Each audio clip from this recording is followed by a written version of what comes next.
Halo, Assalamualaikum warahmatullahi wabarakatuh.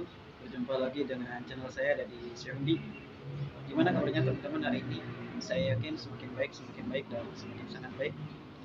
Itu doa yang terbaik buat saya dan doa terbaik buat teman-teman. Mudah-mudahan pada hari ini teman-teman sudah berada di fase yang sangat baik, sudah berada di fase yang sangat menguntungkan buat teman-teman.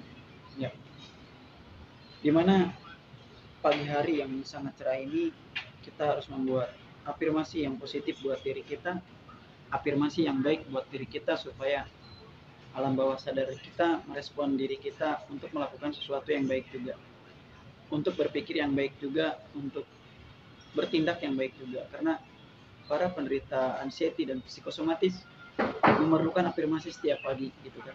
Bahkan dulu ketika saya menderita psikosomatis itu selalu membuat tulisan-tulisan di dalam dinding rumah saya, selalu membuat tulisan di dalam status WA saya dan selalu membuat penyemangat untuk diri saya itu di setiap apapun yang saya lakukan.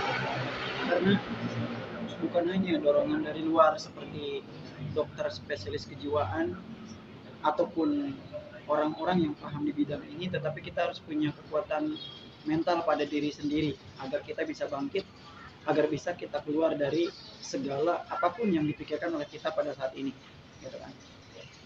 Beberapa perbedaan antara kita dengan orang yang normal itu terpampang hanya dari cara berpikirnya saja. Kadang orang yang normal itu berpikirnya sangat simpel, sangat singkat, tidak terlalu bertele-tele. Beda dengan kita, para penderita anxiety ataupun psikosomatis, berpikirnya jauh melebihi kapasitas orang yang memang cara berpikirnya itu benar-benar Salam sehat. salam sehat.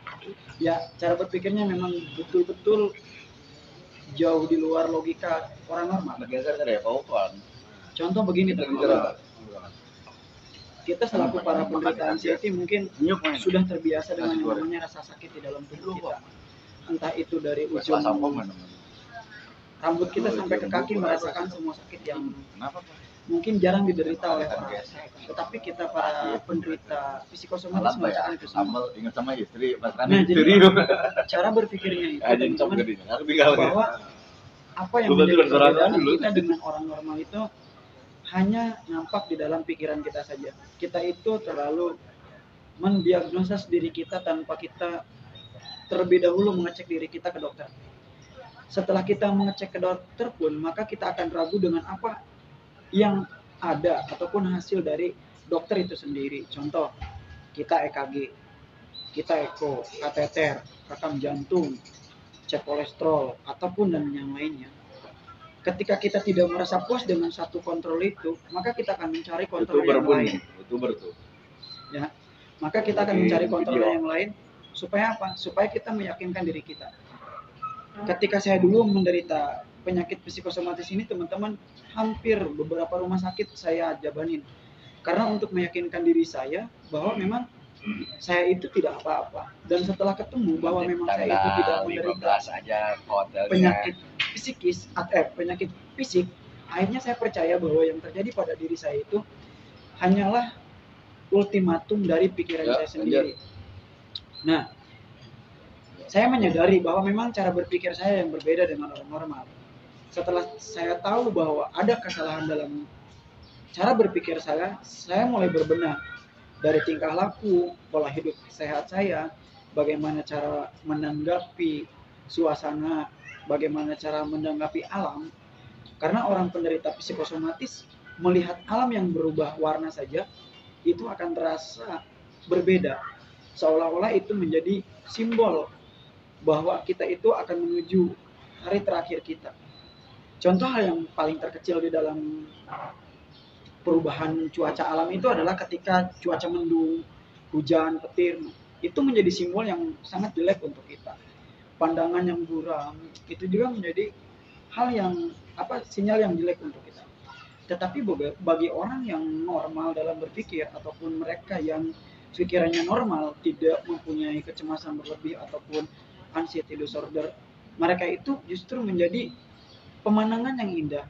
Contoh ketika awan gelap, ada apa itu menjadi suatu istilahnya, oh ini tuh teguran dari Tuhan atau teguran dari Allah Subhanahu wa taala gitu kan. Tetapi kita para penderita kecemasan itu tidak mudah berpikir dengan seperti itu. Kita akan menghubungkan dengan sesuatu hal yang memang di luar nalar kita. Ya seperti tadi. Kemudian apabila ada gejala fisik yang dirasakan oleh para penderita anxiety, mereka itu akan berpikir hal-hal yang penyakit berat. Entah apapun itu sakitnya, mereka itu akan selalu berpikir penyakit berat. Contoh kecil, kita sakit pinggang, Hanis ya, sakit pinggang sering. Sering banget.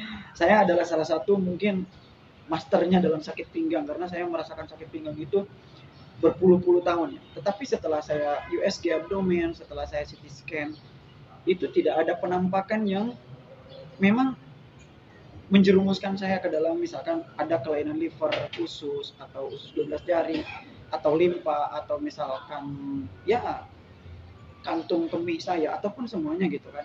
Itu nggak ada, tetapi saya mendefinisikan bahwa diri saya itu sakit di bagian area situ gitu.